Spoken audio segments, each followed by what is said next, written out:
साथियों, मेरी आवाज जहां तक पहुंच रही है, आप कांग्रेस के एक एक कार्यकर्ताओं को और विभिन्न माध्यमों से जो हमारी बात सुन रहे हैं, आप तमाम आदरणीय बुजुर्गों का, नौजवान दोस्तों का, माताओं बहनों का, किसान मजदूर भाइयों का, मेहनत मजदूरी करके ठेला रिक्शा चला करके सरकारी और निजी क्षेत्रों में काम करके अपने परिवार का भरण पोषण करने वाले आप तमाम आवाम का क्रांतिकारी इस्तकबाल करता हूं, आपका हार्दिक अभिनंदन करता हूं।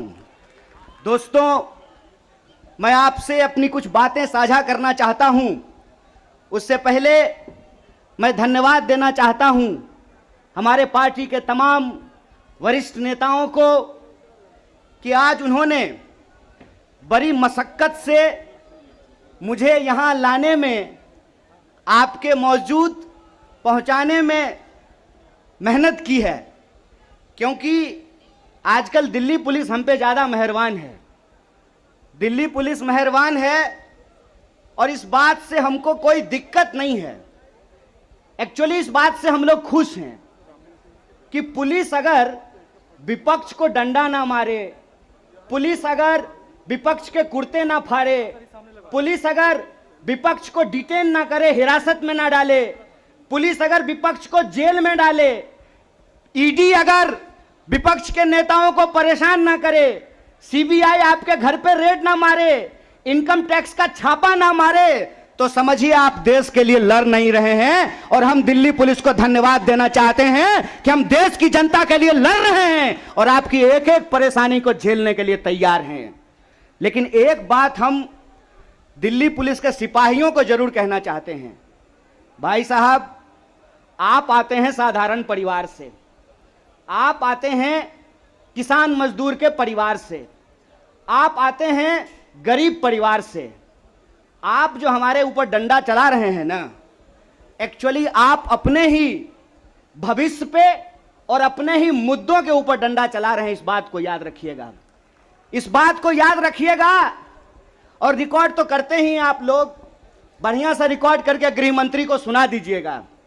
इस बात को याद रखिएगा कि डीसीपी साहब प्रमोट होकर के चले जाएंगे, डीजीपी बन जाएंगे, लेकिन जो आज इस देश की आर्मी के साथ हो रहा है, वो बात किसी दिन किसी भी पुलिस के साथ हो सकता है। इस बात को याद रखिएगा। इस बात को याद रखिएगा कि आज जिस तरीके से देश के लिए जो सम्मान की बात है, जो सर्वोच्च बलिदान की बात है, अगर उनकी नौकरी को ठेके पे किया जा रहा है तो कल आपकी नौकरी को भी ठेके पे किया जा सकता है। इसीलिए कांग्रेस पार्टी पिछले 12 तारीख से यह सत्याग्रह कर रही है। लेकिन यह जो सत्याग्रह है, जंतर मंतर पे जो सत्याग्रह हो रहा है, इस सत्याग्रह का मूल कारण यह भी है कि हम सिर्फ अपने नेता को नहीं बचाना चाहते हैं। मीडिया वालों, मैं आपसे खास करके कहना चाहता हूं, हम अपने नेता को नहीं बचाना चाहते हैं। एक कहावत है, सच को आंच नहीं होता है। हमको अपने नेता की चिंता नहीं है। हमारा नेता कुछ गलत नहीं किया और यह सरकार उसका कुछ गलत नहीं कर सकती। इस बात को याद रखिएगा। हमको अपने नेता की चिंता नहीं होती है। और हम इस सरकार को कहते हैं, साहेब, हर चीज का एक मंत्र नहीं होता है। बीजेपी चाहती है कि हर नेता पे एक ही जंतर का इस्तेमाल कर ले। तो मैं भाजपाइयों को कहना चाहता हूं, रे भाजपा वालों, ये राहुल गांधी हैं, इंदिरा गांधी के परिवार से आते हैं, राजीव गांधी के बेटा हैं, आतंकवादी से नहीं डरे। तुम तो वैसे भी माफी मांगने वाले लोग हो भाई, तुमसे क्या डरेंगे यार। ईडी उडी से डर नहीं लगता है। ईडी से हम अपने नेता को नहीं बचाना चाहते हैं। हम बस इस देश की जनता को बताना चाहते हैं कि ईडी इनके घर पे आया क्यों है। ईडी इनके घर पे इसलिए आया है कि मोदी जी को कोई साधु बता दिया है कि विपक्ष के सारे नेताओं पे एक ही कैप्सूल इस्तेमाल कीजिए। एक कैप्सूल सबके ऊपर बराबर लागू नहीं होता है। सब धन 22 पसेरी नहीं होता है। इनको लगता है कि एक बार ईडी भेज देंगे तो कांग्रेस पार्टी डर जाएगी, कांग्रेस के कार्यकर्ता डर जाएंगे और चुप होकर के बैठ जाएंगे कि देखो देखो इसके नेता के ऊपर ईडी आ गया है, तो कार्यकर्ता को कौन पूछता है। कांग्रेस पार्टी के अंदर इस बात का जज्बा है कि अगर हम देश को अंग्रेजों से आजाद करा सकते हैं तो इस देश को हम अंग्रेजों के चापलूसों से भी मुक्त कराएंगे। इस बात को याद रखिएगा, इस बात को याद रखिएगा कि आपने देश के साथ जो खिलवाड़ किया है उस खिलवाड़ के खिलाफ हैं हम। उस खिलवाड़ के खिलाफ क्यों हैं हम कि आपने इस देश को सपना दिखा करके, आपने इस देश के लोगों को उम्मीद जगा करके उनके साथ धोखा किया है। ये हम नहीं बोले थे, श्री श्री 108 श्री माननीय प्रधानमंत्री जी बोले थे कि हर साल 2 करोड़ नौकरी दी जाएगी। क्या मीडिया वाले? मोदी जी बोले थे ना कि हम बोले थे? अरे बोलिए ना महाराज, आपको भी बोलना पड़ेगा, याद रखिएगा इस बात को।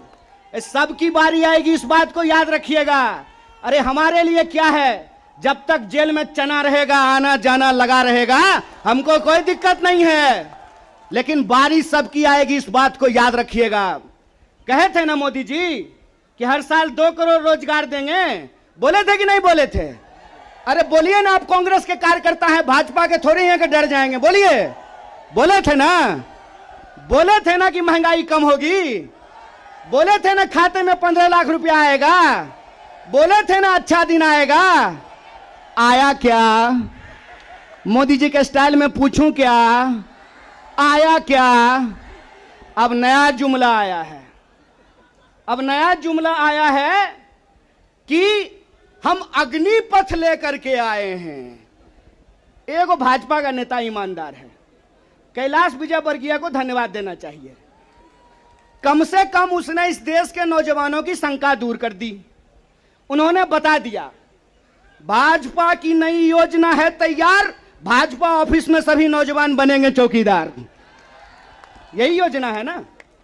लेकिन मैं कहता हूं विजयवर्गीय जी, आपका बेटा बल्ला बहुत बढ़िया चलाता है, अफसर पे बैठ चला रहा था, उसको बीजेपी ऑफिस में क्यों नहीं सिक्योरिटी गार्ड बना देते हैं? मंत्री का बेटा बनेगा सेक्रेटरी, मंत्री का बेटा बनेगा बीसीसीआई का सेक्रेटरी, और किसान मजदूर का बेटा बनेगा भाजपा ऑफिस में सिक्योरिटी गार्ड। हाय रे हिपोक्रेसी, इसी को हिपोक्रेसी कहते हैं ना। और बेईमानी किसको कहते हैं? देश की जनता को लगा कि जब मोदी जी बोल रहे हैं तो सच ही बोलेंगे। मोदी जी की हर बात को मान लिया देश के लोगों ने। मोदी जी ने कहा दीपक जलाओ तो देश ने दीपक जलाया, मोदी जी ने कहा बत्ती बुझाओ तो देश ने बत्ती बुझाया, मोदी जी ने कहा थाली बजाओ तो देश ने थाली बजाया। सब कुछ किया इस देश ने, लेकिन देश अब तक इंतजार कर रहा है कि मोदी जी जो हमको कहे थे उसमें से एक भी चीज पूरा नहीं किए हैं। और ये देश की जो परिस्थिति है, इस परिस्थिति पे मुखर होकर के हमारे नेता बोलते हैं। इस बात का हमको गर्व है कि सरकार के सामने बिना झुके कोई लड़ता है अड़ करके, तो उसका नाम राहुल गांधी है। उसको डराना चाहते हैं, उसको डराना चाहते हैं, उसको झुकाना चाहते हैं। अरे आप कहते हैं मोदी जी मैं भी चौकीदार, मोदी जी के समर्थन में लोग कहते हैं मैं भी चौकीदार। ये चौकीदार नहीं हैं, ये देश के ठेकेदार हैं। और ये देश के ठेकेदार कैसे हैं? क्योंकि इस देश के लोगों का, उनके भविष्य को ये ठेके पे कर देना चाहते हैं। ये जो अग्निपथ योजना है, इसकी मोटी मोटी बात आप समझ लीजिए। मैं बड़े ध्यान से सारा प्रेस कॉन्फ्रेंस सुन रहा हूं। प्रेस कॉन्फ्रेंस में सरकार जिलेबी की तरह गोल गोल कर रही है, हर चीज को सब कुछ बोल रही है, सब फायदा गिना रही है। हो सकता है कि कोई भाजपा का मंत्री यह भी आकर के कह दे कि अग्निपथ योजना में शामिल होने के बाद आपका बाल नहीं गिरेगा। जिस तरीके से उसके फायदे गिनाए जा रहे हैं, लेकिन असली बात नहीं बताया जा रहा है। एक सिंपल सवाल है, सरकार को इस बात का जवाब देश के नौजवानों को देना चाहिए। क्या सिंपल सवाल है कि जो भर्तियां हो रही थी वो भर्ती होगी कि नहीं होगी? सवाल नंबर 1 सिंपल बात है।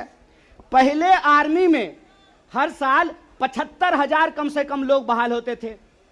बाद में बीजेपी ने इसको घटा करके 50,000 कर दिया और पिछले 2 साल में, अब तीसरा साल है, 50,000 लोगों को भी भर्ती नहीं की गई। बहाना क्या दिया गया? बहाना दिया गया कि कोरोना था इसीलिए भर्ती नहीं किए। हाय मोदी जी, कोरोना था तो चुनाव लड़ लिए, बंगाल में जाकर के दीदी ओ दीदी कर लिए, सब जगह चुनाव हो गया, उत्तर प्रदेश का चुनाव हो गया, बुलडोजर बाबा आ गए, लेकिन आर्मी की भर्ती नहीं हुई। यह बेईमानी है कि नहीं है? रोजगार देने में कोरोना है और चुनाव लड़ने में कोरोना नहीं है। और अगर आप बैकलॉग को देखेंगे, 50,000 को अगर मान लें तब भी 1.5 लाख बहाली होनी चाहिए थी। 1.5 लाख ये बहाली नहीं कर रहे हैं। 1.5 लाख बहाली ये करेंगे कि नहीं करेंगे इसको ये नहीं बता रहे हैं। ऊपर से ये एक नया योजना लेकर के आ गए हैं। तो एक ना छोटा सा कहानी हमको याद आ रहा है। बच्चा बहुत जोर जोर से रो रहा था, कहा मम्मी दूध पिला दो, दूध पिला दो। मम्मी उसको उठा करके अलमीरा पे बिठा दी। बच्चा मम्मी को यह नहीं कहता है कि मम्मी दूध पिला दो, बच्चा चिल्ला चिल्ला करके कह रहा है कि मम्मी अलमीरा से नीचे उतार दो, नीचे उतार दो। लोग मांग रहे थे हर साल 2 करोड़ नौकरी, इन्होंने हर साल 2 करोड़ नौकरी नहीं दी, ऊपर से एक नया योजना लेकर के आ गए हैं। पूरा का पूरा भाजपा के तंत्र को उसमें लगा दिए हैं कि आप बताइए कि अग्निपथ के क्या फायदे हैं। अरे सिंपल सी बात है, बिहार में एक कहावत है, नहाया हुआ शरीर और खाया हुआ शरीर नहीं छुपता है। जो चीज अच्छी होती है उसका फायदा बताने का जरूरत नहीं होता है। जो चीज में कोई खराबी होती है उसका खराबी छुपा करके, आपके घर पे कोई सामान बेचने के लिए आता होगा तो उस सामान का सब कुछ अच्छा अच्छा ही बताता होगा। आप ट्रेन में जब जाते होंगे, बस में जाते होंगे, तो जब जूसर बेचने वाला आता है तो एक संतरा से आपको 1 गिलास जूस निकाल करके दिखाता है, और वही जूसर जब आप घर पे लेकर के जाइएगा तो आधा गिलास जूस भी आपको आपके घर में नहीं निकलेगा। ये जो बेचने की मानसिकता होती है, इस बेचने की मानसिकता के खिलाफ हैं। यह सत्याग्रह 2 लोगों के बीच में है। जावेद अख्तर ने लिखा है, इस एक हमारी एक और उनकी मुल्क में है आवाजें दो आवाज है। एक वो आवाज है जो इस देश को बेचना चाहता है, वो देश के सरकार में बैठे हुए हैं। एक वो आवाज है जो देश को बचाना चाहता है, वो सड़कों पे खड़ा है, वो जंतर मंतर पे बैठा हुआ है, वो सत्याग्रह कर रहा है। और ये सत्याग्रह हम इसलिए कर रहे हैं कि सरकार के झूठ को हम समझ रहे हैं। झूठ क्या है इनका? झूठ है कि ये लोग परमानेंट बहाली को बंद करने जा रहे हैं। परमानेंट बहालियां नहीं होगी। अगर ये परमानेंट बहाली करना चाहते हैं तो सिर्फ सेंट्रल गवर्नमेंट में 28 लाख पोस्ट खाली है। ये परमानेंट बहाली बंद करके ठेकाकरण के फायदे देश को समझा रहे हैं। जब भी देश में कोई ठेकाकरण किया जाता है तो सिर्फ उसका फायदा ही फायदा बताया जाता है। जब भी देश की कोई सार्वजनिक संपत्ति बेची जाती है तो उसका फायदा ही फायदा बताया जाता है। लेकिन इस बात को याद रखिएगा कि देश में अगर सारी सार्वजनिक संपत्तियों को बेच दिया गया तो देश का क्या होगा? एक बार आप इस बात पे विचार कीजिएगा कि अगर एयर इंडिया नहीं रहेगा, अगर नहीं होगा एयर इंडिया, तो क्या करेंगे ज्योतिरादित्य सिंधिया? समझना है कि नहीं समझना है? आप हमको बताइए कि सरकारी रेलवे नहीं होना चाहिए, सरकारी बीएसएनएल नहीं होना चाहिए, इनके हिसाब से सेना में नियमित नौकरी नहीं होनी चाहिए। जब सब कुछ सरकारी नहीं होना चाहिए तो सरकारी प्रधानमंत्री लेकर के ढोल बजाएंगे? फिर सरकारी प्रधानमंत्री भी क्यों होना चाहिए? सरकारी संसद भी क्यों होना चाहिए?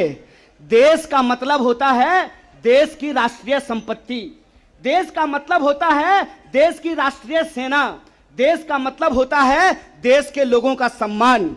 इसीलिए मैं आप तमाम लोगों से यह आग्रह करने के लिए आया हूं, कांग्रेस पार्टी की लड़ाई सिर्फ अपने नेता को बचाने की लड़ाई नहीं है। कांग्रेस पार्टी की लड़ाई इस देश को बचाने की लड़ाई है। वो देश जिस देश को गांधी ने बनाया है, जिस देश को नेहरू, मौलाना अबुल कलाम आजाद ने बनाया है, उस देश को बचाने की लड़ाई है। कांग्रेस पार्टी को लेकर के भाजपा लगातार प्रचार करती है कि अगर कांग्रेस किसी चीज का विरोध कर रहा है तो सही होगा, तो आप बताइए, हम भाजपा का विरोध करते हैं, देश के संविधान का समर्थन करते हैं, और उस संविधान को हमने बनाया है, कांग्रेस पार्टी ने बनाया है। इसीलिए कहावत कही जाती है, जाके पैर न फटे बिवाई, वो का जाने पीड़ पड़ाई। जो पार्टी देश को आजादी दिलाई है, वही पार्टी इस देश की आजादी की रक्षा कर सकती है। इसी आशा और उम्मीद के साथ कि सत्य और अहिंसा के रास्ते पर चलेंगे, सत्याग्रह के रास्ते पर चलेंगे, झूठ को हराएंगे। झूठ पे सच भारी है, सत्याग्रह जारी है, यह सत्याग्रह जारी रहेगा। बहुत बहुत शुक्रिया, बहुत बहुत धन्यवाद।